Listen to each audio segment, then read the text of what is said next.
உரிமைகளை இழந்தோம். ஒற்றுமையை பலம் என்கின்ற ஒரு குறையின் கீழ் நாம் எப்போது வரப்போகிறோம்? சுயசாதி பற்று, பிறஜாதி நட்பு என்கின்ற முழக்கத்தோடு உறுதியோடு பயணி. அப்போதுதான் விரோதம் ஒளியும்.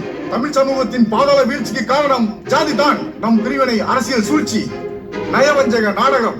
விஷமிகளை நம்பாதீர்கள் தோழர்களே. உயர்ந்தவன் தாழ்ந்தவன், ஏழை பணக்காரன், ஆணினம் பெண்ணினம் என்று பிரித்தாலும் பிளவுவாத அரசியலை ஒழிப்பதே என் முதல் கடமை.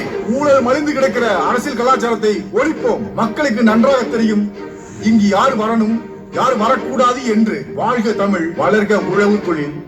நன்றி, வணக்கம். உங்களுடைய ஆதரவு யார்?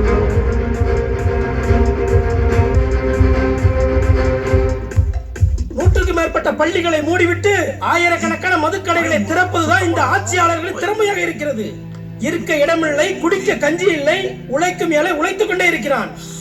இங்கே அரசியல் பெற்றவன் அப்பாவிகளின் நிலத்தை பிடுங்கிக் கொண்டு சட்டத்தை உடைத்து சுரண்டி கொளுத்துக் கொண்டிருக்கிறான். தள்ளிவிட்டு உள்நாட்டிலும் வெளிநாட்டிலும் சொத்து சேர்க்கும் சுயநல போக்குதான் அமைச்சர்களின் அதிகாரமா? உரிமையை கேட்கும் போது தீண்டாமை பிரச்சனை வருகிறது. ஓட்டு நோட்டு இரண்டிலும் இல்லாத தீட்டு தொட்டால் ஒட்டி கொண்டதாம். தீண்டாமை பயன்படுத்தி அரசியல் நடத்துகிறார்கள்.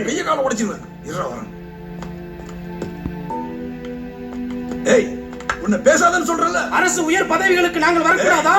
வெறும் பீர் வேலைக்கும் துப்புரவு பணிக்கும் நாங்கள் தகுதியானவர்களா?